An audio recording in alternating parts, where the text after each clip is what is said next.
Right, this is going to be a book review of Vani's Feeding You Lies. Because this is the first of this type of video that I've ever made, we're kind of gonna just wing it. But I'll start off by saying I really did enjoy this book. It reminded me a little bit of Dark Money by Jane Mayer, in that it talked about lobbying a lot, and it explained how policy regarding food, of course in this case, is changed based off of the lobby.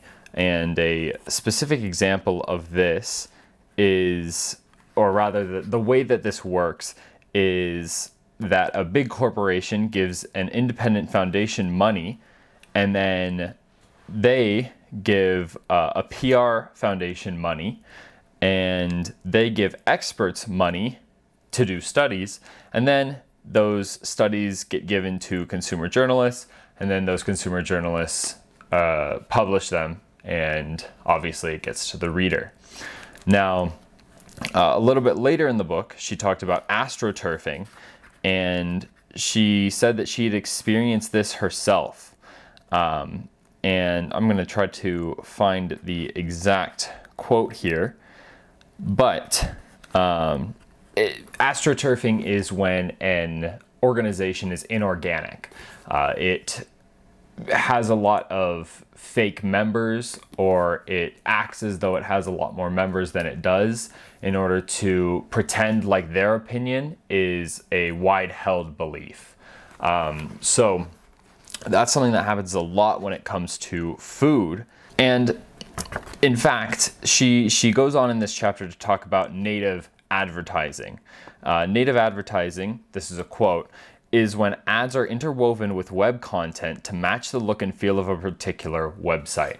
And what this is, or where this happens, is on medical websites, where food companies will make their ads look like part of the content in order to convince their readers that their foods are not bad.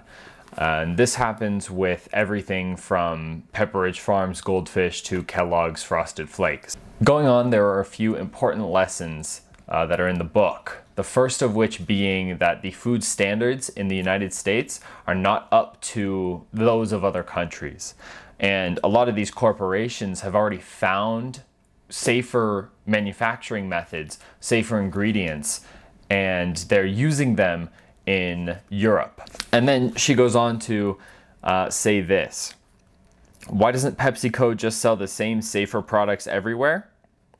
Because the US food system allows companies to poison us for profit with risky additives that are banned or heavily restricted overseas. In the US, the government allows big food to largely police itself, deciding which ingredients, chemicals, and additives are safe. And this is another main point of the book. Food regulation in the United States is largely done by the food corporations themselves, and we've seen time and time again that they're not doing a very good job. The problem is that we can see that they've already formulated safer versions that they're selling overseas, but they're not selling them here. Another main lesson from this book is debunking the idea of a calorie being a calorie. And she quotes Dr. Mark Hyman and saying, "It is true that in a vacuum, all calories are the same.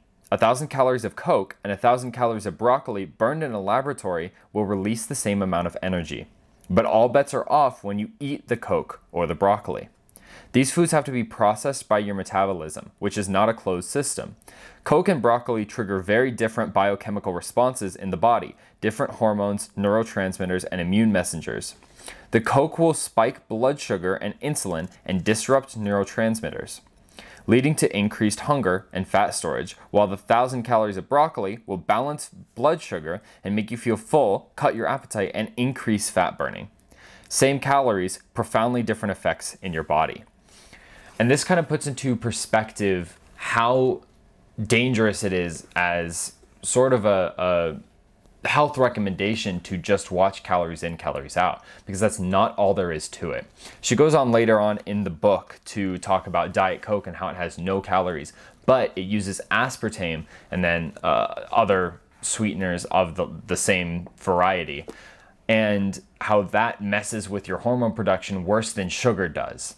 And even though it's technically 0 calories, or can be rounded down to 0 calories by the US guidelines, they're actually profoundly difficult for your body to digest, and they have horrible long-term effects. She then goes on to talk about sugar and how problematic sugar use is in the United States specifically. Now, in almost everything that you pick up, you're gonna find added sugar. This is in breads, this is in nutrition bars. I remember eating a lot as a kid, these Nutri-Grain bars, and they have a lot of added sugar. I'd also eat a lot of power bars, those protein bars that you can get at gas stations in between sports matches, and those actually have more sugar than they do protein. Hari quotes John Yudkin, who wrote a book called Pure White and Deadly, saying, "If only a small fraction of what we know to be the effects of sugar were to be revealed in relation to any other material we use as a food additive, that material would be promptly banned." And Yudkin faced serious repercussions for publishing this, was ridiculed by the very foundations that the sugar industry fund. So that's just one of the examples of something that we're told at least the harmful effects are not as bad as they are, but the harmful effects of sugar are crazy. Rising obesity, heart disease, all these different problems that we're seeing a rise of in the modern day. She gives some very helpful tips on how to kick a sugar habit, because a lot of us, basically, even if we're not eating donuts or really sugary foods, we've all picked up a bit of a sugar habit just because it's used in so much. And she gives some very useful tips on how to avoid it or to help kick it. So these are to eat at a regular time every day, balance meals, introduce healthy fats, use spices, drink a lot of water, take mind off cravings with exercise, eat fermented foods, boost serotonin levels naturally, use fruit to satisfy a sugar craving, and avoid using artificial sugar substitutes. And this is, like I was talking about a little bit earlier, aspartame, but she also has just a really long list of a bunch of sugar additives in here. You can feel free to pause the video and look at these if you'd like, but yeah, that's a long list, and the list gets longer pretty much every day. She cites a study talking about sugary drinks, and it's a study of nearly 90,000 women, and it finds that drinking 2 sugary or more than 2 sugary drinks a day increase the risk of heart disease deaths by 40%. Compared to women who rarely indulged in sugary drinks. And there was a 20% increase in heart attack if you just drink a single 12-ounce can of soda a day. In 2016, the Center for Science in the Public Interest rated sucralose, which is Splenda, from caution to avoid after it became linked to leukemia and other related blood cancers in male mice. And these are just 2 examples of things that we're told are safe, and even better, healthier alternatives that are actually more detrimental, if not equally detrimental. Next, she goes on to talk about natural and artificial flavors. If you look at the ingredients list of a lot of things, you'll find that it includes either artificial or natural flavoring. And this is intentionally vague. What they're doing is they're breaking down, either if it's natural flavorings, they're breaking down natural ingredients into simple chemicals, or with artificial ingredients, synthesizing it in a lab, and they're including that in the food that we eat. If hearing that all of this is done in a lab is off-putting, then you'd pretty much agree with what she's saying here.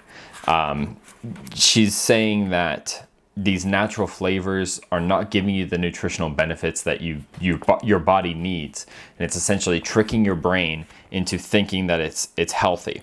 And this is what she has to say. Flavor in nature is almost always a mark of nutrition. Flavors are the cue that tell us where to find the nutrients we need. For example, flavors we love in tomatoes are synthesized from essential nutrients like beta-carotene, amino acids, omega-3s. The flavor, in other words, is a chemical sign that your brain that there's good stuff in here. You should eat one. And this is a natural instinct that's taken advantage of by these natural and artificial flavors. She goes on to talk about fortified food and how a lot of the stuff that we're buying at the grocery stores don't have the nutritional benefit that they used to, because instead of being bred for nutritional benefit, they've been bred for maximum efficiency to produce either the most or the most marketable. So what these cereal brands do is they become fortified. The companies fortify them with different vitamins. And this is sort of an attempt to make it look healthier on the nutrition facts. And this is why she says looking just at the nutrition facts isn't enough. You also have to look at the ingredients, because even if something's fortified with a bunch of vitamins, you're not getting all the other nutrients that are required to break down these nutrients. She spends a little bit of time talking specifically about weed killer and specifically about Roundup. Now, she cites a study talking about how Roundup is in a lot of things that we eat. It's almost unavoidable if you're not eating organic. And she cites a study by Food Democracy Now! Talking about how Roundup or other weed killers are found in iconic foods such as Cheerios, Ritz crackers, and Oreos. So by eating those foods, you are also getting some of this weed killer that is highly toxic to humans and is linked to a bunch of different health hazards. She goes on to talk about how to avoid some of these detrimental things. So aside from staying with whole foods, I mean not the store, but whole foods as opposed to processed foods, aside from staying with whole foods, which is even if it's GMO and covered in pesticide, it's still going to be leaps and bounds better than processed foods. She recommends that we stick to organic foods when possible. And organic foods are always going to be more expensive, she says. And so if money is a problem, she cites two lists. She cites the Dirty Dozen and the Clean 15. The Dirty Dozen are things that should be purchased organic when possible, because they are most likely to have pesticide residues even after they're washed off. And that list is strawberries, spinach, nectarines, apples, grapes, peaches, cherries, pears, tomatoes, celery, potatoes, and sweet bell peppers. And the Clean 15 are foods that are organic or not, least likely to contain pesticide residues. So you don't have to buy these organic if you are trying to go more organic, because the pesticide residues are going to be pretty similar between organic and inorganic. So these are avocados, sweet corn, pineapples, cabbage, onions, sweet peas, papayas, asparagus, mangoes, eggplants, honeydews, the melon, kiwis, cantaloupes, cauliflower, and broccoli.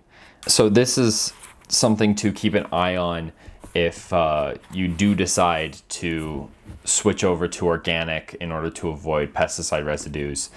She also talks about the requirements to meet organic, to be certified by the USDA as organic, and specifically Roundup is banned. A bunch of other things are banned. They can't use GMO seeds, which she says is, the data is inconclusive on that, so she's going to avoid it, and a bunch of other things.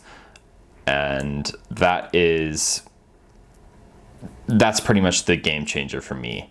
The shifting from Roundup weed killer to more natural practices is massively important in my opinion, especially with how many studies have linked Roundup to health defects in newborns, I mean, if somebody who's eaten a lot of Roundup has a child, they're more likely to have defects and general health problems for the person who consumes it as well. Then chapter 12, which is pretty much the last chapter, she includes a bonus section that is a 48-hour toxin takedown. I'm not going to be going over that in this video. I feel like I'll leave that to you if you do buy the book. But here are 3 questions that will transform your health. Now, these are 3 things to ask whenever you're about to eat something, and it will change your life if you're not eating healthy before this. So number 1 is, what are the ingredients? So you always want to know what's in what you're eating. And some ingredients you want to avoid are sugars, processed oils like vegetable or canola oil,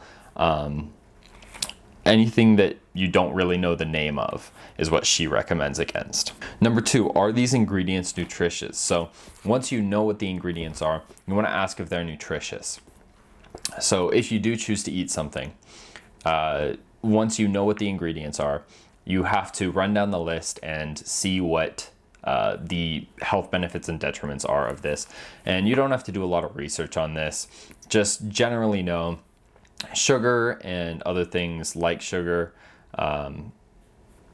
sugar substitutes that is, probably not things that you want to eat a lot of. She talks about the dose doesn't make the poison. Anytime you eat these things, they're problematic. I probably agree, but it is almost unavoidable in the world we live in today to not eat any processed food or sugar at all. 3, where do these ingredients come from? So even if you are eating something that contains all whole foods, you do want to be sure to, if you choose to go down the organic route, you do want to be sure to watch the Dirty Dozen and other foods that contain a lot of pesticide residues. So even if you are eating a smoothie mix or something that's all just berries, if they're strawberries, you want to make sure that they're organic strawberries, should you so choose to avoid the pesticides. And that's pretty much all the information that I think is necessary to be shared from this book. There's a lot that I didn't go over. I just dog-eared a lot of pages reading through, and I went through that in this video. But there is a lot of information in here, and I would still recommend that everyone read it. I'd probably rate it a 4 out of 5. It did feel a little bit rambly sometimes, but there is still a lot of good information in here. That's pretty much all I have to say about it. If you have any more book recommendations, feel free to leave them in the comments, and you might see them in the next video. Take care.